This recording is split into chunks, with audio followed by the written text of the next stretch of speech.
Como enfrentar o medo de errar sem prejudicar os seus pacientes? Meu nome é André Toso e aqui nesse canal eu ajudo psicólogos a aplicar a fenomenologia na prática clínica para um atendimento mais profundo, mais autêntico e mais seguro também. Se você ainda não curte esse canal, se você não subscreve, subscreve aqui para você continuar acompanhando conteúdos como esse aqui, tá bom? Bom, pessoal, hoje eu resolvi falar de um tema para mim muito caro, muito importante assim da prática clínica e que muitas vezes passa despercebido. Mas ontem eu tive algumas supervisões, né? Tive duas supervisões, uma à tarde e outra à noite, com os alunos da formação avançada de imunologia clínica, e apareceu novamente, como aparece muitas vezes, né? O medo dos alunos de estar cometendo algum erro, de estar falhando de alguma forma na prática clínica e como isso pode prejudicar os pacientes, como isso poderia, assim, criar problemas para o paciente, piorar a situação do paciente nas suas questões de saúde mental, né? E sempre me toca muito quando os alunos trazem esse medo, porque é um medo que eu sentia também com muita intensidade, principalmente no início da minha carreira, 15 anos atrás, né? É, e esse medo, ele é, primeiro, normal, ele faz parte do processo de atendimento clínico, mesmo para quem já tem experiência, né? O medo de errar é algo que é importante que o terapeuta tenha como um foco, mas sem deixar que isso paralise ele, né? E hoje, nesse vídeo, eu vou te contar um pouco com base na realidade da prática clínica, com base na minha experiência e na experiência dos mais de 300 alunos que a gente tem no Instituto de Fenomenologia e Prática Clínica, como é que a gente pode lidar melhor com esse medo de errar para não prejudicar os nossos pacientes com os nossos erros e também não prejudicar os nossos pacientes por conta do medo de errar. Porque quanto mais medo de errar a gente tem, mais engessado fica o nosso atendimento, mais a gente é pouco autêntico na prática clínica e isso vai criando também problemas para o paciente. Então, o medo de errar já é um erro, tá? Quando ele fica assim, paralisa o terapeuta, né? E é a respeito disso que eu quero falar hoje, tá? Então, o primeiro ponto que eu trago aqui como reflexão é: você presta atenção nos erros que você está cometendo na sua prática clínica? E você tem uma supervisão, um acompanhamento para que fique claro esses erros para você? Porque algo que é fato, pessoal, fato, de 15 anos de atendimento, de anos como professor, acompanhando psicólogos clínicos, assim, em supervisão, em aulas ao vivo, né? Fato é, nós erramos toda consulta. Todo psicólogo clínico, todo terapeuta, psicanalista erra todas as consultas, comete erros, tá? O Peter Levine, criador da experiência somática, que é um psicólogo clínico norte-americano que criou uma nova forma de trabalho com traumas emocionais pela via da corporeidade, né? Ele fala que o bom terapeuta é aquele que reconhece pelo menos 3 erros na sua consulta, mas ele erra muito mais do que 3 vezes, né? Então, a primeira coisa que a gente tem que saber é: nós erramos mais do que 3 vezes, assim, erramos na prática clínica. Hoje, com a minha visão, com o meu trabalho, eu percebo muito mais os meus erros do que eu percebia no passado, né? E essa é uma característica de bons psicólogos, bons terapeutas. Eles percebem quando eles estão errando. Eles começam a sentir, eles começam a perceber quando eles cometeram um erro no manejo clínico, né? Então, a primeira coisa importante é você reconhecer que você erra e que você não tem como fazer uma consulta impecável e perfeita, tá? Você vai cometer equívocos, vai cometer erros. Agora, existem erros mais graves, erros menos graves, e existe a consciência do erro, que é a coisa mais importante, né?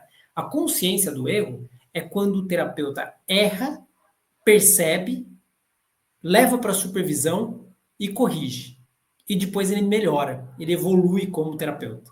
Esse é o erro consciente. O erro consciente só faz uma coisa: o terapeuta crescer, se desenvolver, se tornar uma referência, se tornar um terapeuta cada vez mais seguro, né? O terapeuta que reconhece seus erros, corrige os seus erros, é o terapeuta que vai ter sucesso.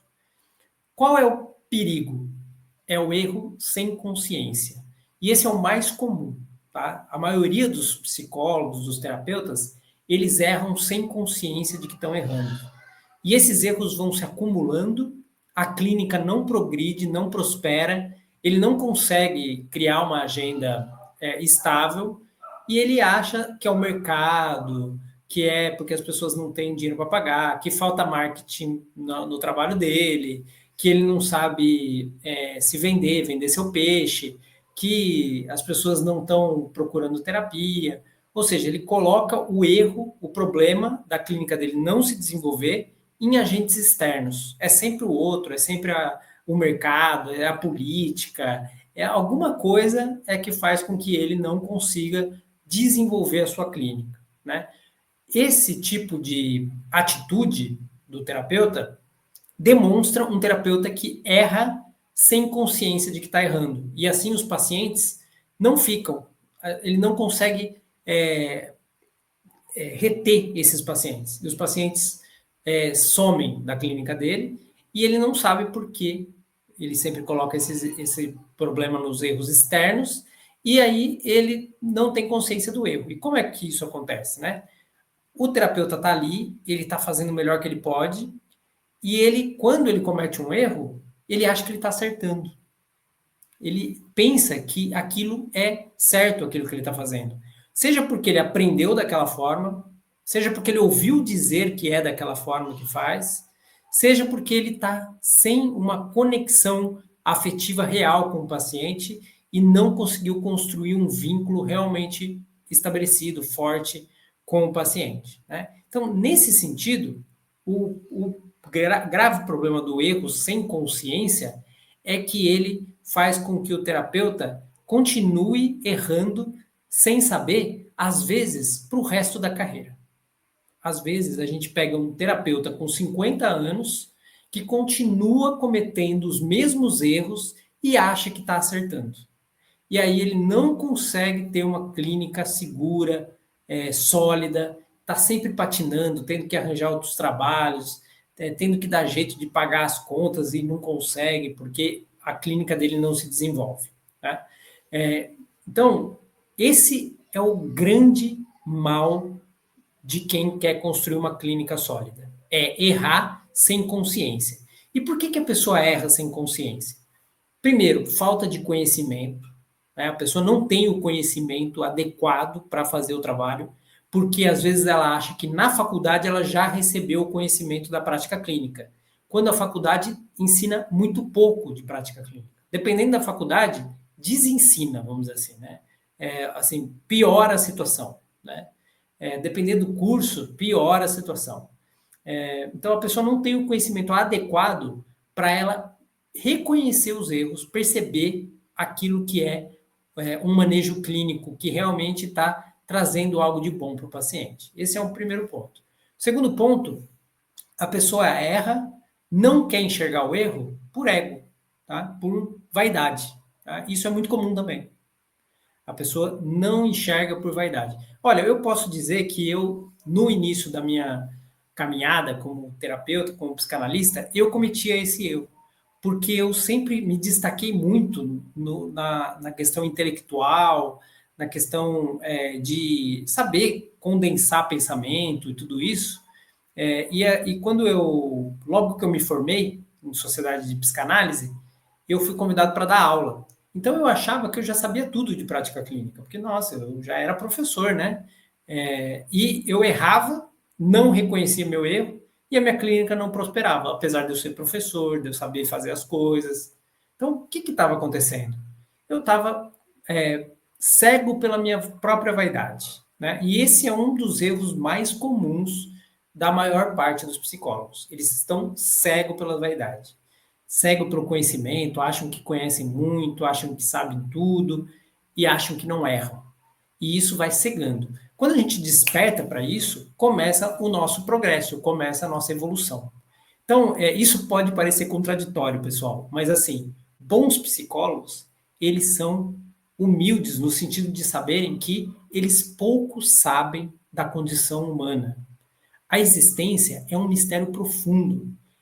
Os modos de ser do nosso paciente é um mistério profundo que tem a ver com relacionamentos profundos que ele tem desde que ele nasceu, né? Então, a gente precisa compreender esses mistérios, a gente precisa saber que a gente está trabalhando com algo que não é dominável pelo homem, tá? Então, a gente não tem como dominar completamente todas as questões existenciais do nosso paciente, né?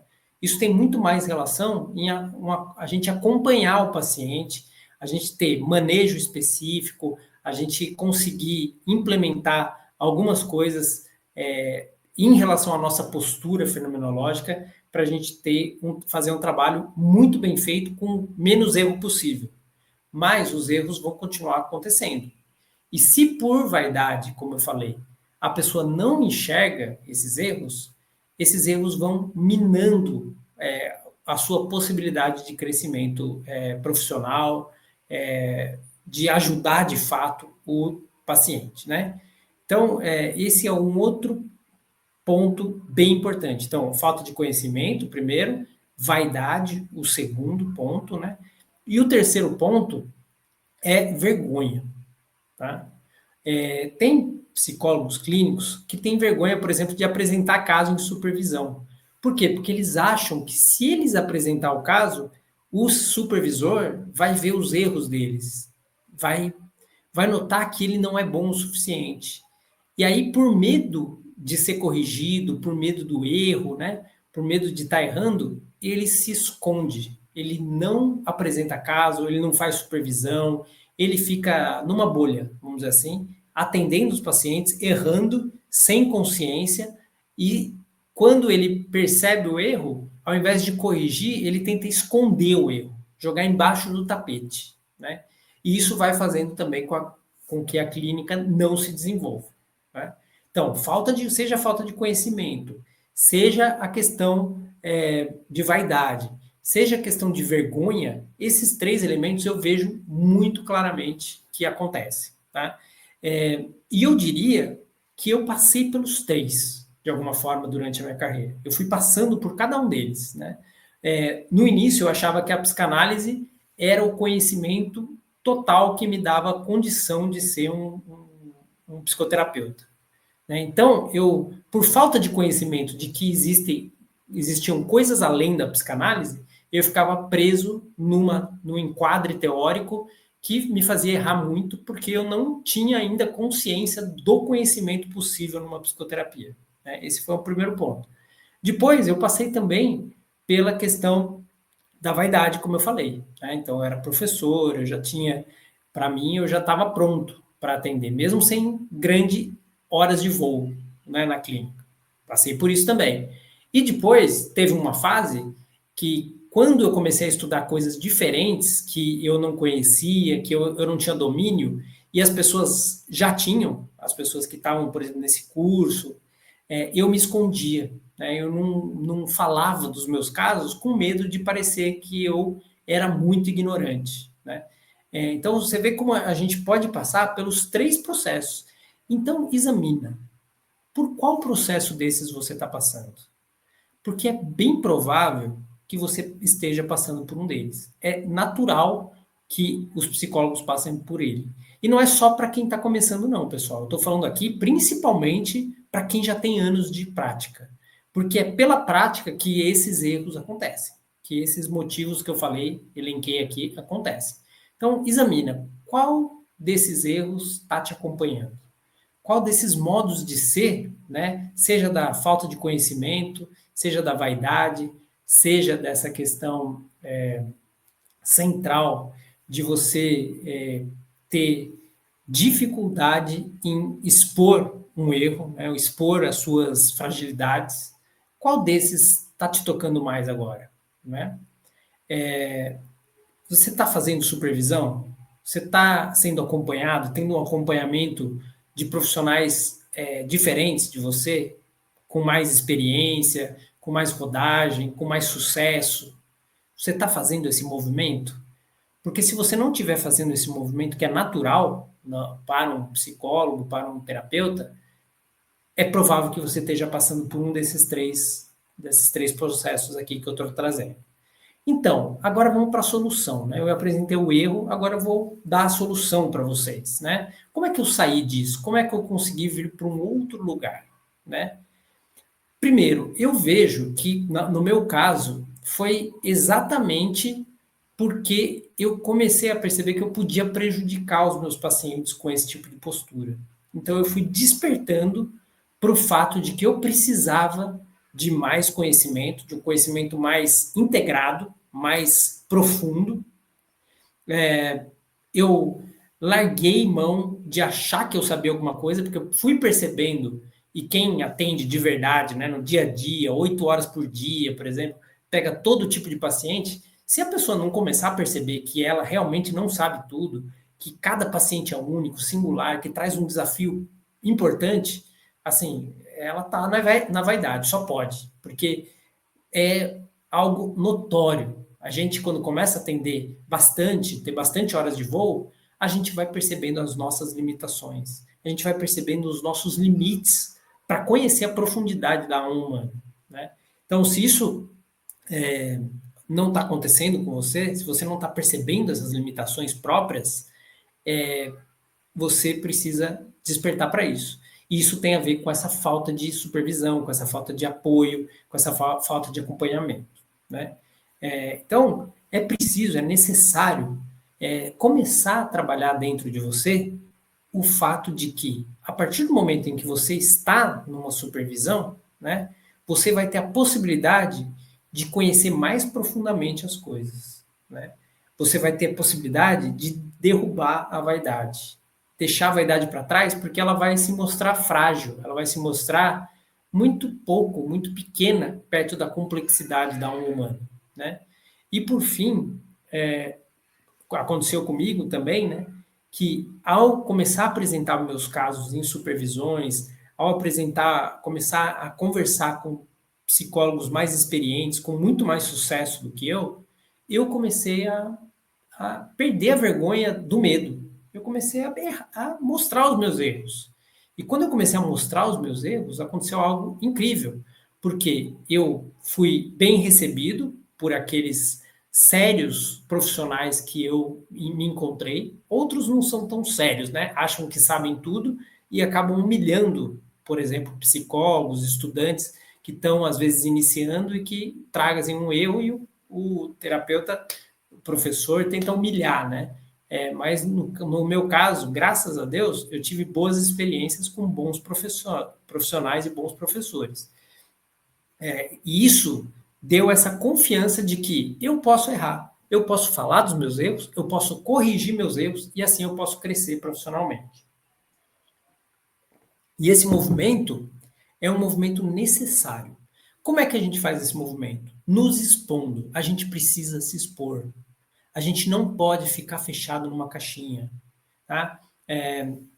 Eu conheço alunos, né? Existem alunos que às vezes ficam escondidos, não querem mostrar um caso numa supervisão, não querem falar a respeito do seu trabalho, eles começam a se encastelar, ou seja, atendem online em casa, ficam sozinhos atendendo, não conseguem dialogar com outros profissionais, não tem esse espaço de diálogo, e esse fechamento vai criando problemas graves na prática clínica, que não conseguem ser mediados por ninguém, né? Então, o psicólogo se torna o próprio supervisor de si mesmo, ou seja, ele não vê os erros, ele deixa passar os erros e ele continua cometendo os erros, né?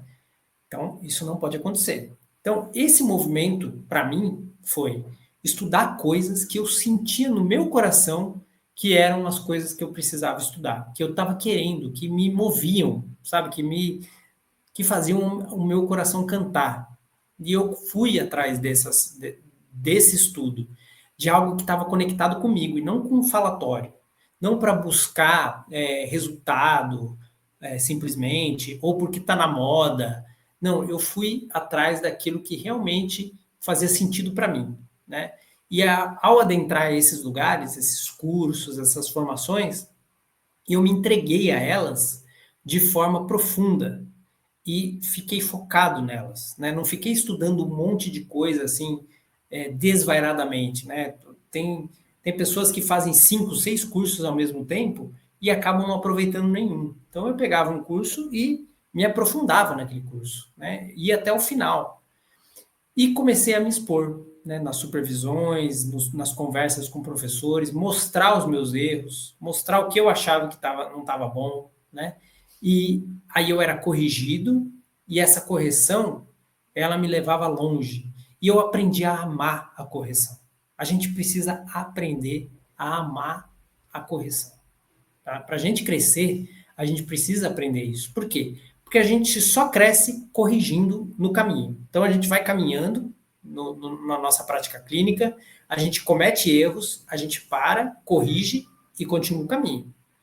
Para, corrige e continua o caminho. Quando a gente ama esse processo de correção e de evolução, de melhora, a nossa clínica cresce, né?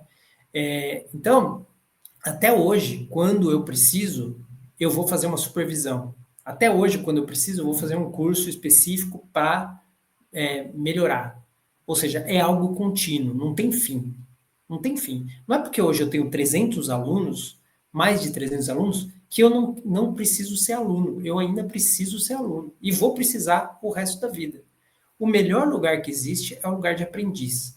Então, a gente ter essa consciência de que a gente precisa amar a correção e entrar no lugar de aprendiz, estar no lugar de aprendiz sempre, é muito fundamental. Quando eu faço uma supervisão em grupo, por exemplo, hoje, eu aprendo muito durante a supervisão, com os alunos trazendo os casos, com a minha própria maneira de falar sobre os casos, coisas que às vezes eu nunca tinha pensado e que chegam na supervisão a partir do que o aluno trouxe e faz eu crescer também como professor, como supervisor, como profissional, né?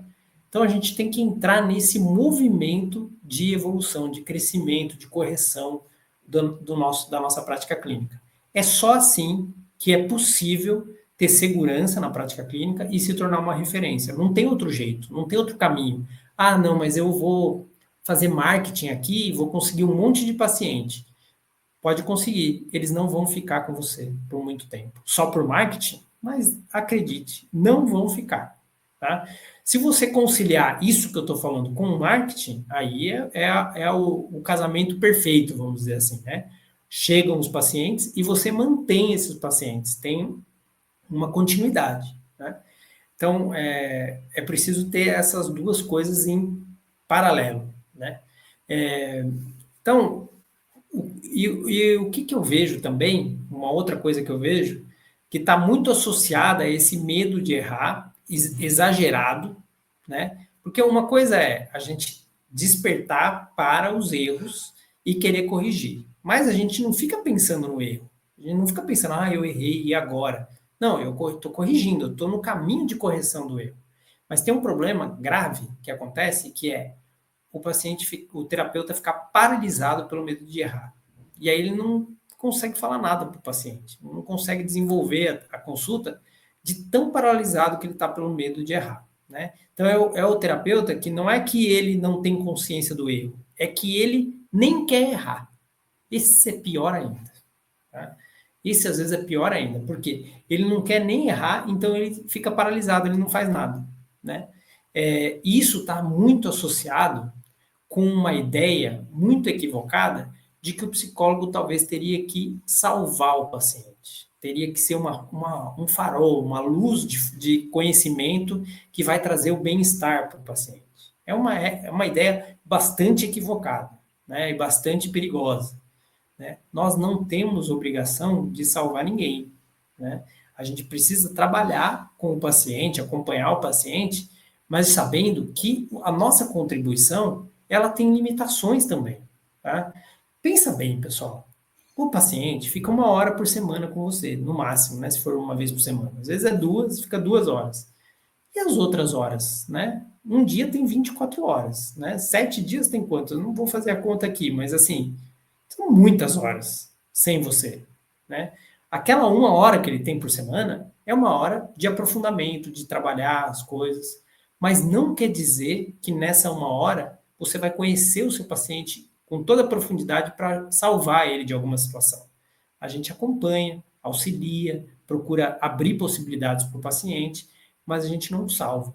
Então, às vezes, esse medo exagerado é porque você acha que você tem a obrigação de tirar o paciente de lugares muito difíceis, que ele mesmo construiu, muitas vezes, e que tem a ver com uma existência, às vezes, de 40, 50 anos, e que você quer tirar ele desse lugar rapidamente, né? Isso não acontece. Então, qual é o nosso lugar, né? Nosso lugar é de acompanhamento do paciente, auxílio para abrir possibilidades, trabalhar para diminuir sintomas, fazer todo o trabalho psicoterapêutico, mas sem esse peso, essa carga nas costas de que a gente é a única esperança do paciente. Isso não é real, né?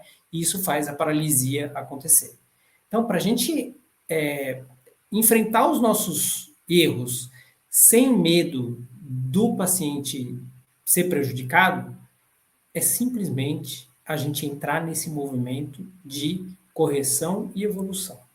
Se a gente estiver fazendo isso espontaneamente, com o coração mesmo, a gente já não está prejudicando o nosso paciente. Porque mesmo que a gente cometa um erro que vá prejudicar alguma coisa a ele, nós já estamos atrás de algo que não prejudique, já estamos nesse movimento de correção, tá? E isso é o mais importante, tá bom? Então, pessoal, para você ter o nosso acompanhamento de supervisão, a formação avançada em enfermologia clínica, que é a nossa formação do Instituto de Enfermologia e Prática Clínica, se você tem esse interesse, se você nos acompanha e tem vontade de ser nosso aluno, agora, em novembro, no dia 17 de novembro, nós vamos fazer uma live especial de Black Vitalícia, que a gente chama. Ou seja, a gente vai abrir uma oportunidade única, exclusiva e que nunca mais vai acontecer para você ter acesso a uma formação completa em que você nunca mais vai precisar comprar curso online de prática clínica se você não quiser. Porque ela vai trazer tudo o que você precisa para o resto da sua vida para a sua prática clínica em fenomenologia clínica, ou seja lá qual a sua abordagem, porque a fenomenologia é uma base para qualquer abordagem. Tá? Então, se você quer se inscreve agora aqui embaixo, eu vou deixar o link aqui na descrição desse vídeo, você põe o seu e-mail, entra no grupo de WhatsApp, que no dia 17 nós vamos revelar uma oferta inédita. Assim, a gente sente que é a maior oportunidade para um psicólogo clínico realmente se aprofundar, se tornar mais seguro, uma referência, assim como está acontecendo com os nossos alunos. Então, essa é uma oportunidade que a gente está abrindo pela primeira vez e vai ser a única vez também que a gente vai fazer desse jeito, porque, assim, é absurda a proposta. Tá? É uma coisa fora do comum mesmo. Então, acompanhem para vocês saberem como a prática clínica de vocês vai mudar a partir desse momento que vocês resolverem vir com a gente e se tornar aluno, tá bom? Então, façam a inscrição aqui embaixo. Qualquer coisa também, mandem e-mail, mandem informação, que a gente vai ter alegria em compartilhar com vocês, tá bom? Então, subscreve o canal aqui também e tudo de bom para vocês, tá? Até o próximo vídeo.